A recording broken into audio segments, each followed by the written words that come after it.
Let's go now with Dash 3D. Oh, I hate this one. So I'm biased and I hate Dash 3D, and that one's gonna go to D tier as well. Dash 3D is... I hate it because I've seen so many things that people make with Dash 3D. It's like character creator, right? So it gives you pretty much all the tools, and it's kind of like plug and play sort of thing. So the reason why I don't like Dash 3D is because, again, I've unfortunately had some encounters with people that call themselves 3D artists, but the only software that they use is Dash 3D. So when I ask them, oh, well, could you do this other thing or that other process or follow this other pipeline, it becomes like, no, I only use Dash 3D, and they're limited to Dash 3D. So to me, Dash 3D is like a video game. Yeah, it's really good, and you can generate some very nice images and stuff, but I don't like it. I don't like it. So for me, again, I'm biased, but Dash 3D is going to be on the D tier. Cinema 4D, that's a tough one. That's a very tough one. B tier? I mean, it's good for motion graphics, really good for motion graphics. High B tier? Maybe? What do you guys think for Cinema 4D?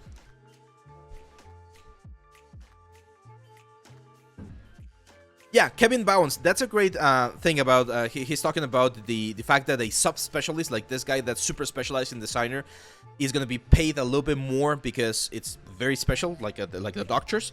But at the same time, and that's my question for you, Kevin, like how many open positions have you seen on sites like LinkedIn or ArtStation where it specifically requires that you know designer?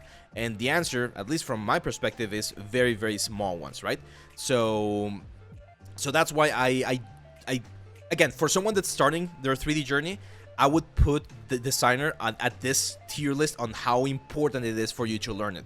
It's good, and if you want to learn it because that's something that you really like, go for it. I'm sure you can learn a lot, but again, if someone's just learning about materials, you probably want to learn first about substance, and then you learn designer so that you can do even better substances, right? But it's one of those things that it's good, but again, not S tier good.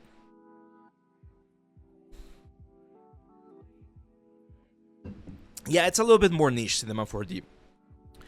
I haven't seen any. There you go. I've seen a couple of people looking for that.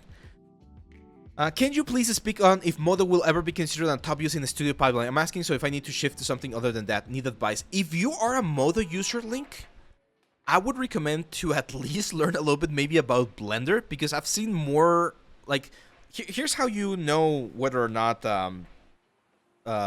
again, whatever it is you're learning will work or not. So if you go to ArtStation, right? And you go to the jobs section, find a job.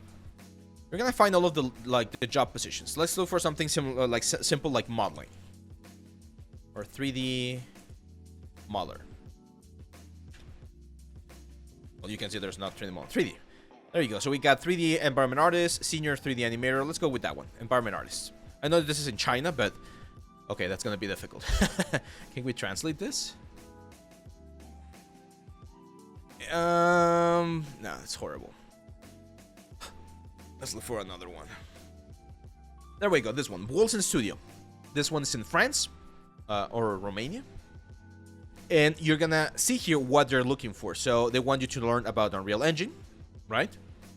They want you to work with, they want you to model texture following technical and artistic guidelines, but they are not specifying a software. Oh, there you go, there are. 3D Studio Max, ZBrush, and Substance Painter. That's it. So this particular job right here at Wilson Studios wants you to know about 3D Studio Max. So if you want to work at Wilson Studios and you go in and say, hey, I know Modo, unless you can make a really good case on how that's not going to be an issue and how you could adapt to their pipeline or whatever, it's going to be a little bit difficult, right? Because if they have two candidates, one of them uses Modo, ZBrush, and Substance, and the other one uses 3D Studio Max, ZBrush, and Substance, it's more probable that they're going to go with the one that uses Max because that's the one that they use. So yeah, that's why I would recommend you look for studios or general like job postings and see what's the like most common denominator of softwares that they're using, and that might be a way to go. Where's the best place to learn Substance Painter, Christopher Smith? Well, I mean, if you want, I released the Substance Painter course, this one. Substance Painter from beginner to master. If you want to check it out, there's a couple of free lessons available here on the site. And then, of course, we have the full course. So this one, people, and I'm just paraphrasing, but people have said that this is like one of the best courses that I've done. like very in-depth, so you can check the reviews and check what other people say, like John here. I truly think that if you get this course and you're learning about Substance, you're gonna get a really, really good amount of information there. So yeah. Yeah, that's right, Hudson. You always need to adapt, and that's one of the key things that I would say any artist should have, and that's the adaptability to be able to switch things around. Now, one of the cool things about the 3D world, and this is I discovered, well, not discovered, I saw this with myself when I started learning Blender again like 4 years ago. It was very easy to transfer all of the information that I had from Maya to Blender. So if I was doing something in Blender and I was like, oh, I really wish I know how to insert an edge loop, I could just look Blender, insert edge loop, and it will tell me what tool it's used normally, and that's it. So it's relatively, again, easy to switch from one to the other. Now, Painter is not missing right here. Painter is S tier. All the way up here. Phantom Adventures, welcome, my friend. Welcome to the live stream.